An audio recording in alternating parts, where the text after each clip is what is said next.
What's up, guys? It's T. And I know I sound like crap. I just finished waking up, and last night we received the news that Akira Toriyama has unfortunately passed away. And I'm not reading a script or anything like that, and I might not even break up this audio too much, only because on this channel, I want you guys to know me on a much more personal level. Um, this year already started out rough as it was, but yesterday when I received this news, I'm not gonna lie, I was really sad, man.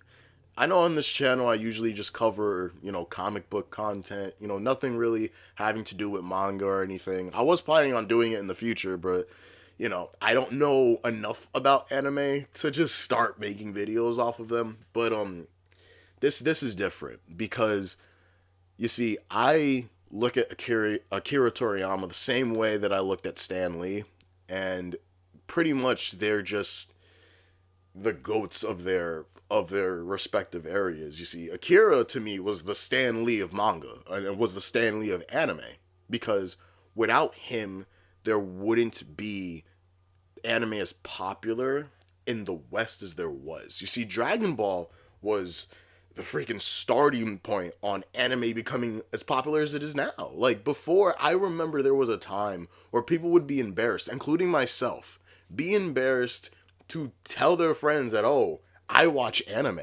Like it was a weird thing back then.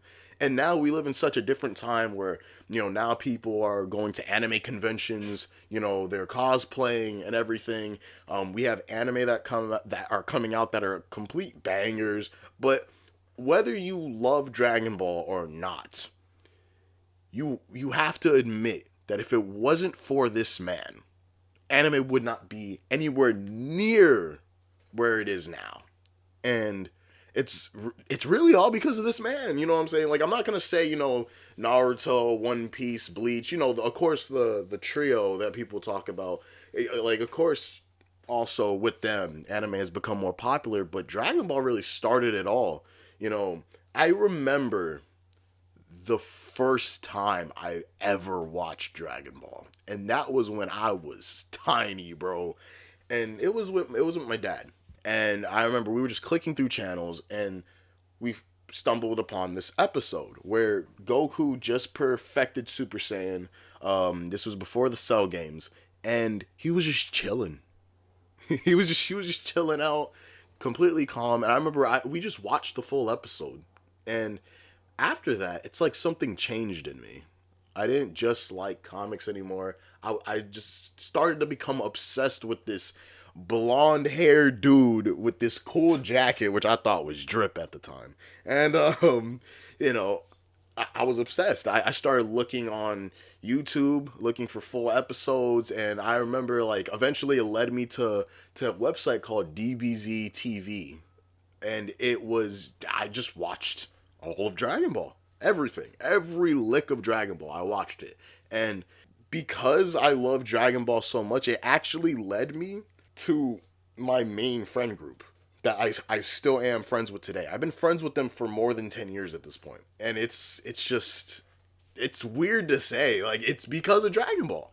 And because of Akira, he made a lot of good childhood memories. Like who remembers when the first time that they saw Gohan turn Super Saiyan 2? In my opinion, that's one of the best memories I've ever witnessed. Or the hype buildup of Goku about to become Super Saiyan. Now, this was during the Nicktoons era because I didn't watch Dragon Ball as it aired because I'm still fairly young, but when it aired on Nicktoons, you watched it episode by episode and you knew what was coming, but still the buildup was crazy.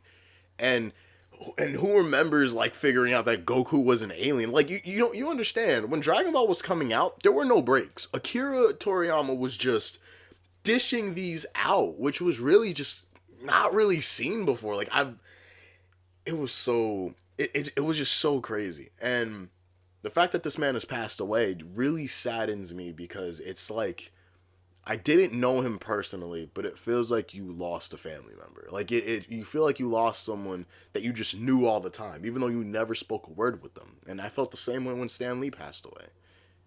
To see the respect that he's being given You're seeing all over TikTok and everything. Mostly just people are just showing their respects. Even Oda, the creator of One Piece, has written a statement just showing respect to Akira Toriyama. That speaks volumes because Oda is writing, if one of the most, or if not the most popular anime today, you know, and it's really it's wonderful to see that. And that's not to say that Dragon Ball is going anywhere. I know Dragon Ball is gonna still keep dishing out content, and I know Toyotaro will keep it alive. And I think he's been doing a fairly decent job with the chapters that he's written, and especially since Akira himself passed the torch down to him. So I thank you also, Toyotaro, for continuing. On that note, I just want to thank you, Akira Toriyama, for all the childhoods that you made, with your creation, and those memories will never die. So, on that note, I hope you guys have a great rest of your day, and I hope you guys have a great rest of the week. I will release the Dune 2 review. It's just this seemed a little more important, and yeah, rest easy. Peace.